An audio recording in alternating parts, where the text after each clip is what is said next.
대해서 영적 의미를 나누는 매우 중요한 말씀이죠. 여기 41절에서 보시면 이제 40절에 주님께서 하나님의 뜻에 대해서 나누셨죠. 주님께서 이제 아버지 뜻은 이것이니 그분께서 내게 주신 모든 사람을 하나도 잃지 않고 마지막 날에 다시 살리는 것이라. 이렇게 말씀하셨죠. 자,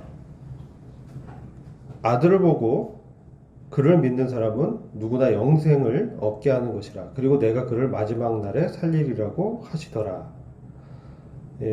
아들 예수 그리스도를 보고 믿는 사람에게 누구든지 영생을 주시는 것이 아버지의 뜻이다. 이렇게 말씀하시고 그를 마지막 날에 다시 살리는, 즉 부활시키는 것에 대해서 말씀하셨을 때 이제 41절부터 오늘 본문이죠. 유대인들이 수근수근 거렸다는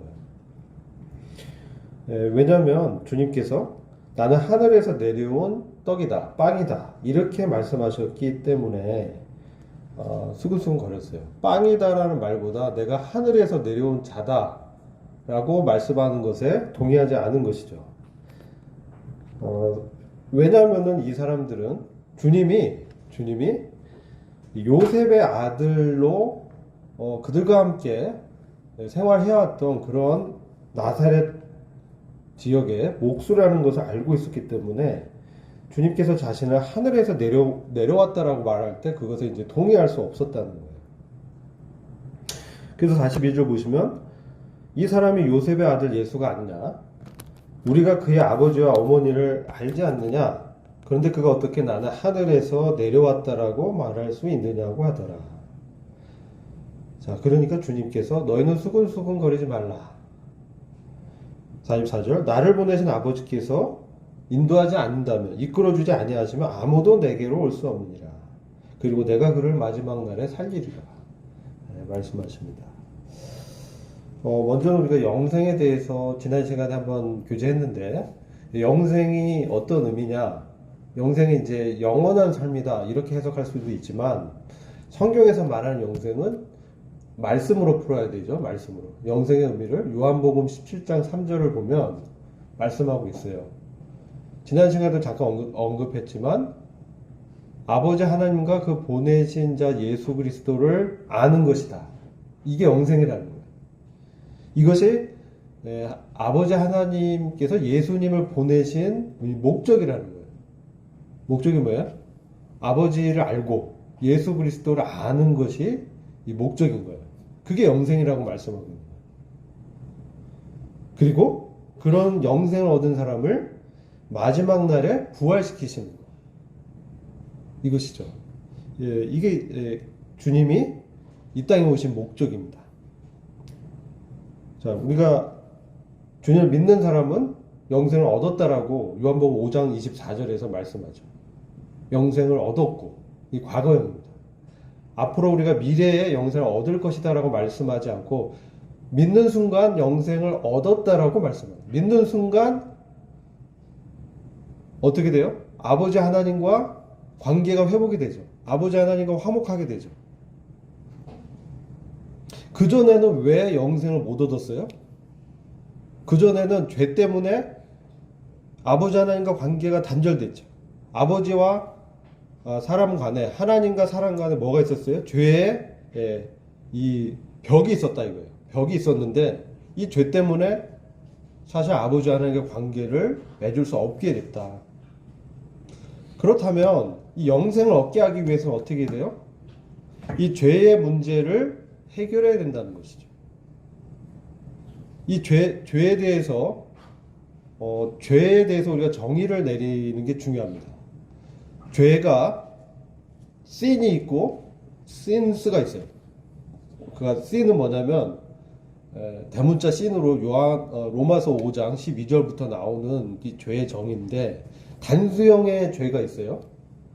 단수형의 죄와 복수형의 죄들이라고 말하는 그 sins가 있어요. 그런데 이 죄는 뭐냐면 단수의 죄는 원죄입니다. 원죄. 그래서 근본적으로 하나님을 마음에 두기 싫어하는 거.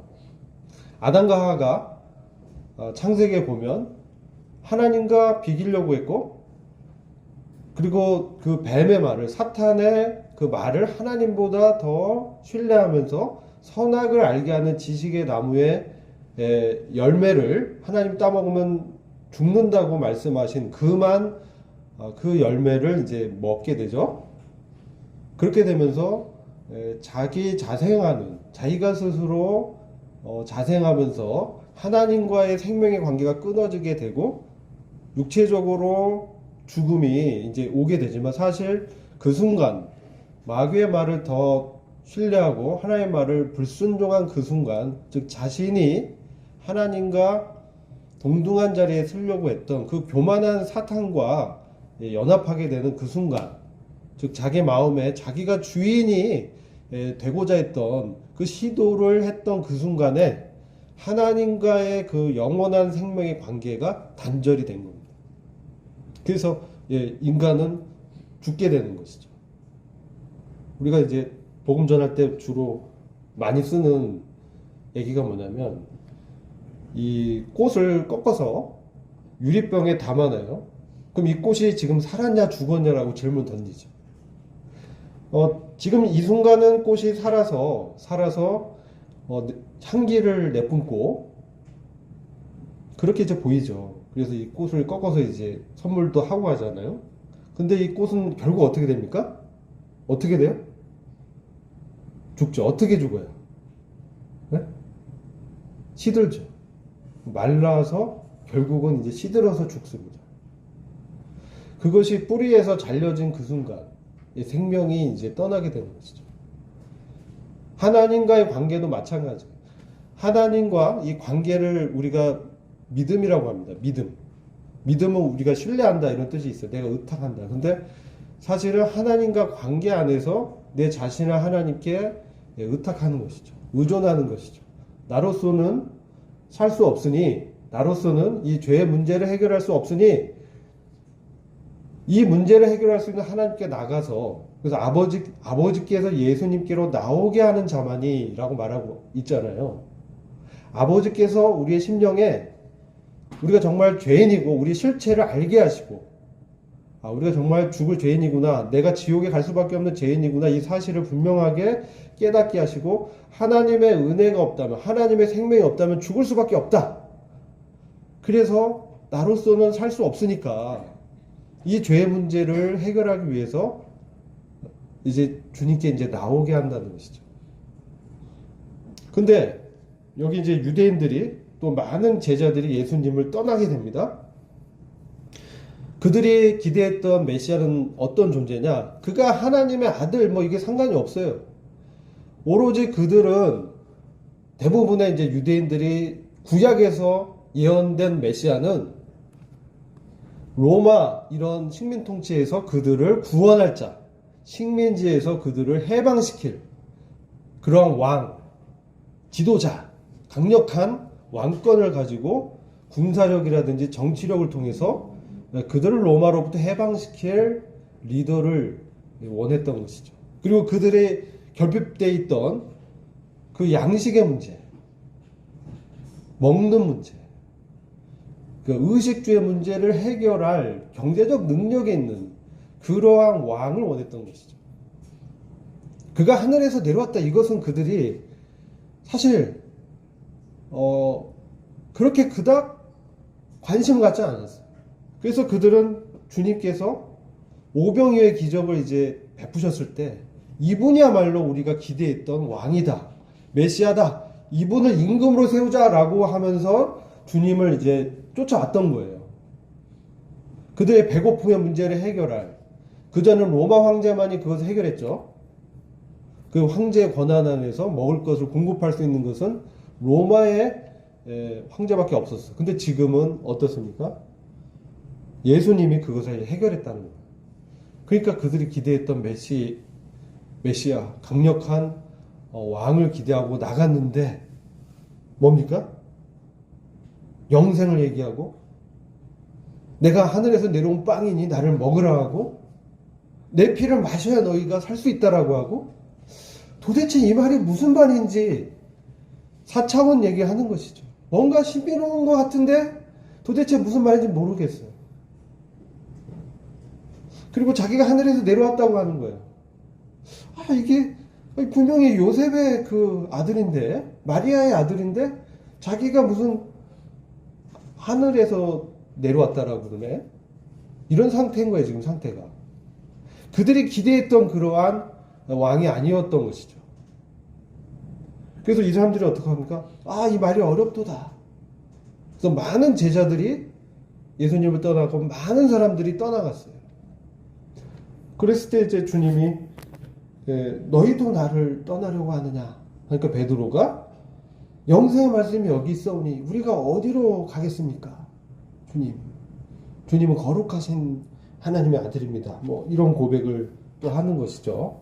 거룩한 분으로 주님을 또 주님의 또 신성을 고백하죠. 그래서 이 영생의 문제가 달려 있는데 영생은 결국은 죄가 해결된 상태인 거예요. 하나님과 나와의 관계에서 그 전에 내가 주인된, 그래서 내가 자생하다 보니까 여러 정욕들에 내 몸을 들여서 그런 죄의 열매들을 이제 맺고 죄를 먹고 살 수밖에 없었죠. 죄를 다스릴 능력이 없었던 것이죠. 그래서 죄의 종로로 타던 그런 상태에 있는 사람이 이제 예수 그리스도를 믿음으로 영생을 얻게 되면 어떻게 됩니까? 나와 아버지와의, 나와 하나님과의 관계가 이 죄의 이 담이 이제 허물어지기 때문에 이 아버지 관계가 이제 회복되잖아요. 회복되기 때문에 이제 이 화목한 관계가 됐다는 거예요. 그거를 상징하는 게 뭐예요? 우리 성만찬에서 뭘 때요? 떡과 잔을 함께 나누죠. 이 떡과 잔의 의미가 오늘 이제 주제잖아요. 여러분 이 떡과 잔을 뗄 때 어떤 의미로 떼는 거예요? 매주 떡과 잔을 떼잖아요. 예? 안 그래요? 그냥 뭐 다 떼니까 뭐 이제 침례 받았으니까 이제 떼는 거야. 이게 의무야. 뭐 이렇게 생각하고 떼기도 하고. 떡의 의미가 뭐고 뭐 잔의 의미가 뭔지 지금 여기서 말씀하는 거죠. 떡의 의미는 뭐라고요? 나의 살이다. 나의 살이다. 예수님의 살이라고 얘기해요. 이 말이 이해가 되세요? 공영재님, 나의 살이다. 이 말이 이해가 됩니까? 이해가 안 돼요? 그럼 떡을 뗄 때 무슨 생각을 해요? 왜 이렇게 좀만 주나? 뭐 이런 생각하는 거예요? 좀 더 많이 떼야 이 은혜를 얻는 것인데. 네, 어려운 문제죠. 옛날에는 지금 떡을 잘라서 줬는데 옛날에는 떡을 이렇게 줬어요. 근데 덩어리로. 그럼 이걸 더 많이 떼야 은혜를 얻는다고 막 이만큼씩 떼는 사람이 있어. 그리고 잔을 나누는데 지금 분잔하는데 옛날에 잔 하나 나면 혼자 반을 마셔. 뭐 이러면 내가 은혜를 더 많이 받는다 생각하는 분들도 있어요. 어떤 분들은 성만찬을 하는 것을 떡과 잔과 똑같은 의미로 해석한 분도 있어요. 화채설 뭐 이래서 재생설 뭐 이래서 이것이 바로 직접적인 예수님의 살이고 피다. 성만찬이 이 말씀 그대로 그냥 받은 것이죠. 근데 이 말씀의 키는 뭐냐면요. 살리는 것은 영이니 육은 무익하니라. 내가 너에게 이런 말이 영이요 생명이니라. 이 말씀이 앞절에서 얘기하고 있는 떡과 잔을 떼는 것의 영적 해석을 할 수 있는 거예요. 지금 이 먹는 거, 이 보여지는 이 물질적인 그것이 지금 포커스가 아니고 거기에 담긴 이 떡에 담긴 영적 의미와 피에 담긴 잔에 담긴 영적 의미가 중요하다는 거예요. 근데 아까 이제 주영재가 잘 요약해줬는데 그것은 우리가 그분과의 커뮤니언이라고 합니다. 그분의 교제에 참여한다는 거예요. 이거 지금 자신을 여러분 어떻습니까? 예수님의 살을 이제 먹는다는 의미가 뭐겠어요? 예수님 이 출애굽기 12장 보면요, 제가 시간 관계상 말씀을 디테일하게 찾아서 보지는 않겠는데 12장 보시면요, 6월절 어린 양을 먹고 문설주와 임방의 피를 바른 6월절을 지키는 그 명절 지키는 것이 기록돼 있어요. 그 어린 양을 흠없는 어린 양을 잡아서 죽입니다. 그 다음에 어린 양을 이제 먹는데 그 내장 살 다 먹어요. 근데 뭘 먹냐? 머리도 먹어, 머리도. 양머리도. 여러분 양머리 먹어봤어요? 생선 대가리도 잘 먹기 그렇죠. 이게 중동전 가면 양머리만 잘라서 파는 것도 보여요. 양머리. 잘라가지고 팔아요. 양머리까지 먹었다는 거예요. 우리가 먹으면 어떻게 돼요? 고기를 먹으면 어떻게 돼요? 네? 자, 유월절 지키고 바로 무교병을 먹으면서, 무교병이 떡이에요. 누룽 넣지 않은 떡을 같이 먹으면서 그들이 이제 출발한 거야. 애굽을 떠났어. 유월절 지키고 그 다음 날부터 무교절 지키면서 세상을 떠난 거예요. 세상을 떠나면서 이제 해방을 선언하고 떠나죠. 그분의 살을 먹는다는 게 뭐겠느냐? 네? 그분의 몸을 통해서 십자가의 그분의 희생을 통한 뭡니까? 구원. 희생을 통한 구원을 우리한테 얘기하고 있는 거예요. 피도 마찬가지. 피는 뭐예요? 피 흘림이 없은즉 죄 사함이 없느니라. 육체의 생명은 피에 있나니 예수님의 그 피로 말미암아 어떻게 해요? 죄에서 속량받는 구속함을 입는 것. 그것을 상징하는 것이죠.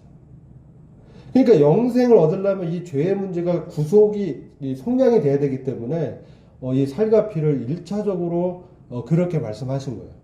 근데 영생은 뭡니까? 한 번 딱 살고 영원히 이런 것이 아니라 아까 뭐라고 그랬어요? 예수 그리스도의 관계 속에서 그분을 아는 거라고 그랬죠. 그분을 아는 거예요.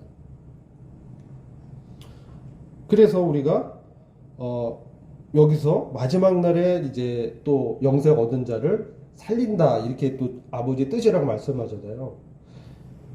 이것은 첫째 부활의 영광에 들어가는 것을 말씀합니다. 첫째 부활의 영광. 옛날에 교제했죠. 죽은 자 가운데서 예수님처럼 먼저 이제 부활하는 거예요. 예수께서 말씀하셨죠. 나는 부활이요 생명이니 나를 믿는 자는 죽어도 살겠고 살아서 나를 믿는 자는 결코 죽지 아니하리라. 이 요한복음 11장 나사로를 이제 살리시면서 부활에 대해서 말씀한 것이죠. 부활에 대해서. 그래서 이 영생은 부활과도 관계 있어요. 왜? 마지막 날에 살리리라. 이런 말씀을 했기 때문에 그러면 마지막 날에 그냥 이제 살아나서 끝나는 게 아니라 첫째 부활에 참여한다는 의미는 뭐냐면 요한계시록 20장 5절 6절 보면 천년 통치의 영광을 말씀하면서 천년 동안 먼저 부활한 자들이 그리스도와 함께 다스리는 영광을 얘기해요. 그걸 얘기해요. 그리고 영생의 목적이 뭐예요?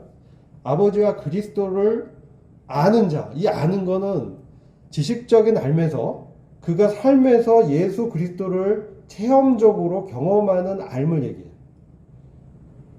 그 알미 그런 원어적 의미가 있어요. 그래서 영생은 내가 지금 예수 그리스도를 믿고 그 다음에 그분의 살과 피, 그분의 십자가의 이 구속의 효력을 내가 날마다 그 효력 가운데서 그 영향력 안에서 죄와의 관계에서 먼저는 뭡니까? 종노릇하지 않고 죄의 권세에서 해방돼서 그런 삶을 지속적으로 해 나가는 것을 말씀하는 거죠. 왜냐하면 여기서 거한다라고 얘기해요. 내 살을 먹고 피를 마시는 자는 뭡니까?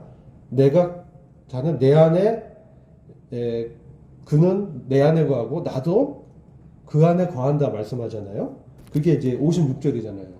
이게 뭐예요? 그리스도 안에 연합됐다라는 거잖아요.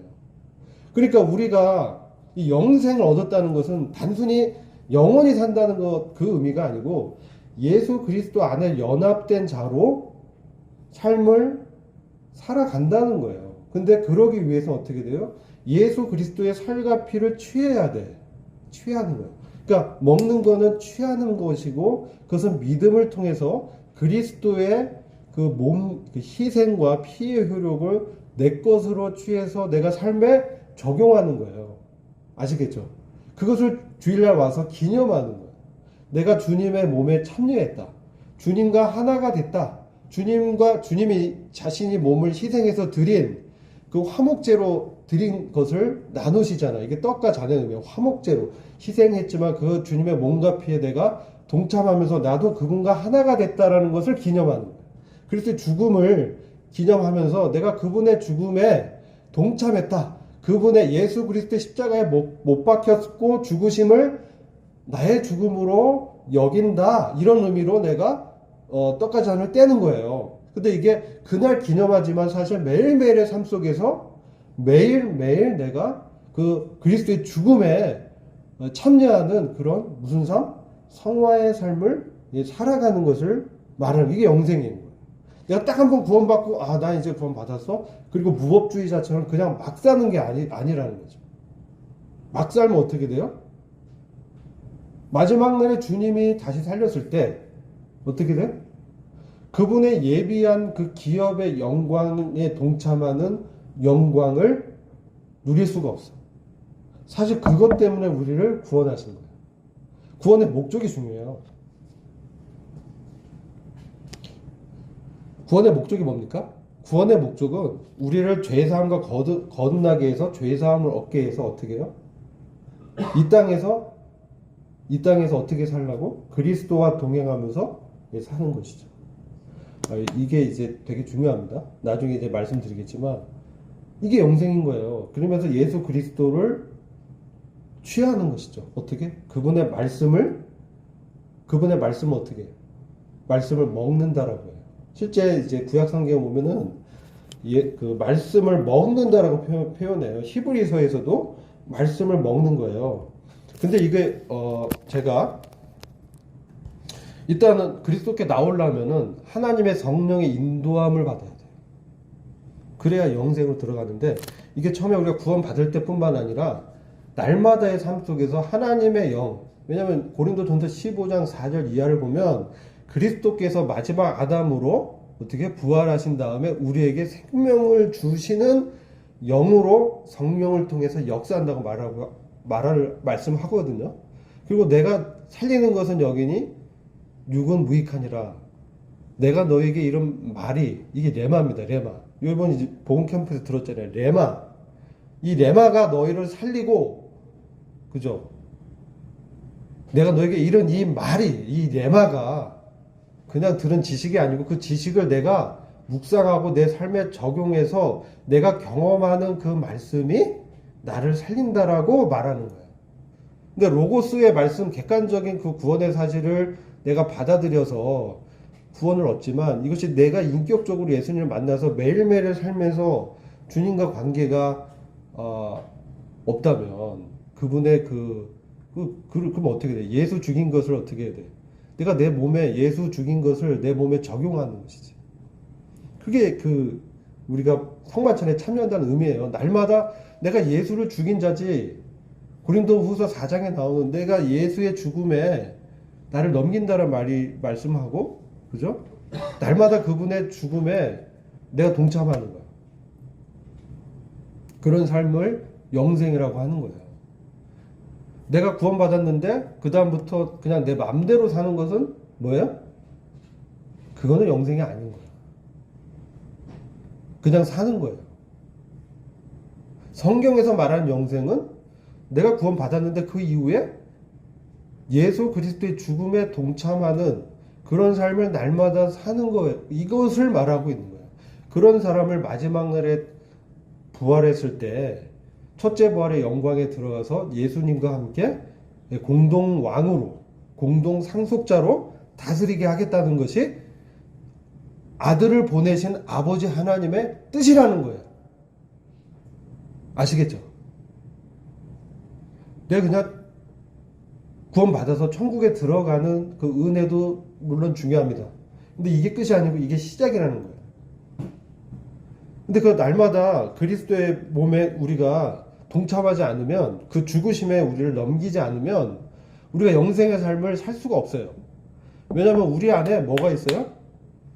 옛본성, 죄성, 육신성이 가득 차 있기 때문에 우리가 날마다 그분의 십자가의 죽음을 내 것으로 적용하지 않으면 이 육신성을 이길 수가 없어요. 그게 말하는 게 로마서 7장에서 그것을 말씀하는 거예요. 그러니까 사도 바울이 구원받은 다음에 자기 열심으로 주님을 섬기려고 했지만 안 됐거든. 그러니까 아라비아 사막에 가서 3년간 주님으로부터 말씀을 이제 받게 되는 것이죠. 그러면서 그가 그의 삶에도 이제 차근차근 이제 변화가 오게 되면서 주님과 동행하는 그리스도의 연합의 진리, 교회의 진리를 계시를 받고 그것을 이제 그가 사도행전 28장 이후에 마지막에 쓴 목회서신에서 에베소, 옥중서신, 에베소, 빌립보, 골로새, 디모데후서에서 그러한 진리를 말씀하고 있어요. 그러면서 거기서 부활의 생명의 삶을 교제하죠. 근데 그 전까지는 뭐예요? 그리스도와 함께 십자가 못 박히고 죽은 이게 뭐예요? 침례. 그리고 여기 성만찬에 참여하는 그 영적 의미를 먼저 밝히고 있는 거예요. 근데 이 영적 의미는 내가 달마다 그리스도의 죽음에 내가 동참하는 믿음으로 적용하지 않으면 우리가 기업을 얻을 수 없다는 거죠. 그러니까 이 말이 너무 어렵기 때문에 사실 제자들이라면 영생의 말씀이 주님께 있사오니 내가 어디로 가오리까 하면서 거룩하신 주님 앞에 나와서 어떻게 해야 돼요? 그분 앞에 엎드려서 자기 실체를 고백해야죠. 우리 실체가 뭡니까? 주님과 떨어지면 언제든지 죄의 정욕에 내 몸을 드릴 죄성이 있는 연약한 육체를 가진 사람이에요. 그런데 그리스도께서 그 은혜를 베푸셔서 우리 안에 생명을 주시고 그분의 피 뭡니까? 그분의 생명이죠. 피를 마신다는 게 뭐예요? 그 살을 취하고 먹는 거는 그분의 희생을 통해서 그분의 십자가의 구속에 그 몸을 들이신 그 번제로 드린 그 희생을 내 것으로 취하는 거예요. 머리까지 먹었어. 그래서 그것을 통해서 내가 죄에서 내가 구속받았지. 그리고 그런 자로 내가 말씀을 또 먹는다고 하잖아요. 근데 이 말씀을 먹는 과정이 두 단계로 나와요. 거듭났을 때 신령한 젖을 먹는 과정이 있고 그 다음에 히브리서의 말씀을 말하는 것처럼 단단한 식물을 취하는 과정이 있어요. 근데 신령한 젖인 그 밀크라고 표현되어 있어요. 그것은 그냥 마시는 거야. 근데 이거는 이유식 전에 이 아기가 이제 처음에 자랄 때 필요한 그런 이제 말씀이라는 거예요.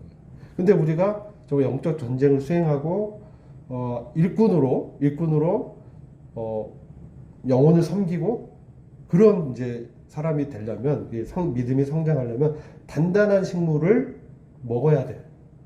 그래서 여기서 말씀을 뭐라고 해? 식물이라고 표현합니다. 먹는다라고 표현해요. 그래서 우리가 그리스도의 살을 먹고 이런 걸 주님의 말씀을 내가 말씀을 통해서 주님의 그 구속을 내 삶에 적용하는 거. 피를 마신다는 것은 그분의 그 구속의 보혈의 능력을 통해서 내 양심이 깨끗해지고 그분의 생명을 통해서 그분의 생명, 나한테 주어진 그 생명, 그것은 부활하신 생명이잖아요. 그래서 그 그리스도의 그 죽으심에 동참하면서 어떻습니까? 그분을 힘입고 사는 것이죠. 이것을 그리스도 연합이라고 얘기하잖아요. 이걸 실제화 안 하면 우리가 실질적으로 삶 속에서 적용하지 않으면 어떻게 돼요? 어떤 일이 일어나면은 구원은 받았는데 처음에는 내가 그 기쁨으로 주님의 말씀을 따라가려는 의지가 있기 때문에 거듭나면 의지가 새롭게 되기 때문에 그 의지가 있습니다. 근데 그런 의지가 있지만 능력은 어디서 나오냐면 능력은 나한테는 없어요. 능력은 구원 받아도 누구한테 있어요? 하나님, 그분의 성령 안에 능력이 있는 거예요. 그러니까 우리가 그분 앞에 겸손히 나가서 그분 앞에 엎드리고 그분의 능력을 구하고 정말 간절하게 나의 실체를 보고 주님 앞에 죄를 토설하고 돌이키고 그 죄와의 싸움에서 졌을 때도 정말 통회하면서 주님 앞에 나가서 엎드리고 그리고 정말 거룩한 주님의 삶을 사는 이런 것을 이제 추구했을 때 정말 그런 추구함이 있을 때 우리가 그분과 연합된 삶을 정말 추구하게 됐을 때 기도로 나갈 때 주님이 그런 삶을 살 수 있도록 성령을 통해서 능력을 주시는 거예요. 내가 이거 원치 않으면 없는 거야. 내가 그분의 그 성화의 삶 그리고 그분의 나라의 기업 그분과 공동 왕이 돼서 다스리는 이러한 주님이 주신 기업에 대한 것을 원치 않으면 어떻게 돼요? 그런 삶이 나한테 오지 않겠죠. 그걸 내가 바라고 추구하고 알고 해야 돼. 그래서 히브리서에서 믿음을 뭐라고 하나님이 계신 것과 그죠? 그분을 찾는 자에게 주님께서 이제 복을 주시는데 상을 주시는데 그분을 찾는 자 앞에 뭐라고 돼 있냐면 흠정력을 보면 부지런하게 주님을 찾는 자에게 상을 준다는 거예요. 상은 기업인데 그래서 여러분들이 구원 얻는 생명과 영생의 기업은 다르다라는 것을 분명히 지켜야 돼요. 그럼 이 땅에 왜 우리를 구원하고 육체 가운데 두셨겠는가? 이 목적은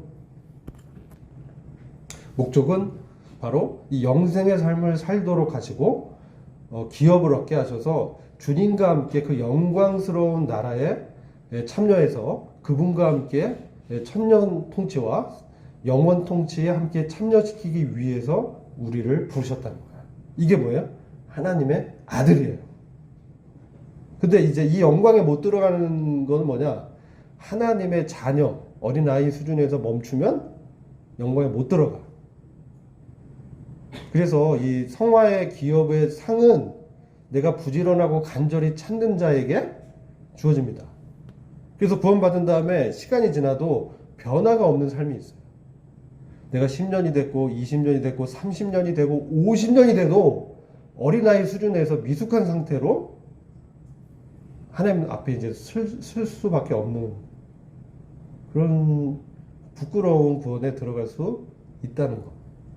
그래서 여러분들이 이제 복음을 듣고 구원받고 이제 믿음 생활을 시작했으면 정한 목표를 정해야 돼요. 나는 사도 바울처럼 정말 그 죽은 자 가운데서 부활의 영광에 동참하겠다. 그분의 나라의 기업을 얻겠다. 그러기 위해서 우리에게 은사도 주시고 재능도 주시고 물질도 주시고 건강도 주시고 지식도 주시고 직업도 주시고 결혼도 주신 거예요. 뭐가 목적인지를 정확히 알아야 돼요. 근데 이게 바뀌면요. 수단이 목적화되면 얼마나 피곤해요? 사는 게 피곤해요. 근데 정말 목적을 바로 알고 살면 아니라는 거지. 그래서 여러분들이 오늘 이 영생과 이 성관창과 무슨 관계냐? 영생의 삶을 살기 위해선 만찬의 영적 의미를 매일의 삶에서 그리스도의 죽으심에 내가 동참하는 그런 삶을 살아야 된다는 것을 주님이 말씀하시는 것이죠. 그래야만 우리가 그분이 우리를 첫째 벌의 영광에 우리를 부르실 때 그분 앞에 나가서 우리가 받은 면류관을 주님께 드릴 수 있는 것이죠. 여러분들 이 말씀의 의미를 많이 묵상하시고 토론하실 때도 이것을 좀 같이 토론하면서 어떻게 그럼 우리가 이런 삶을 살 수 있을까? 이런 믿음의 진보가 저희들의 삶 가운데 나타나기를 함께 기도합니다. 기도하고 마치겠습니다. 주님 감사합니다. 주님께서 이 떡과 잔을 통해서 저희들에게 영생의 의미를 밝히시고서 감사합니다. 주님 저희들이 날마다의 삶 속에서 그리스도와 함께 우리가 십자가에서 못 박혔고 우리가 세상과 또 우리의 그 육체의 정욕과 또 율법과 나의 노력과 이 모든 것에 대해서 죽은 자임을 믿음으로 저희가 취하고 살아갈 수 있도록 저희들을 축복해 주시고 신령한 복으로 충만케 하여 주시기를 간절히 기도드립니다. 주의 성령께서 저희들의 이 조별 모임 가운데서 함께 하셔서 말씀의 의미를 밝혀주시고 저희 삶 가운데 적용할 수 있도록 은혜를 베풀어 주시기를 간절히 기도합니다. 예수님의 이름으로 부탁하고 기도했습니다.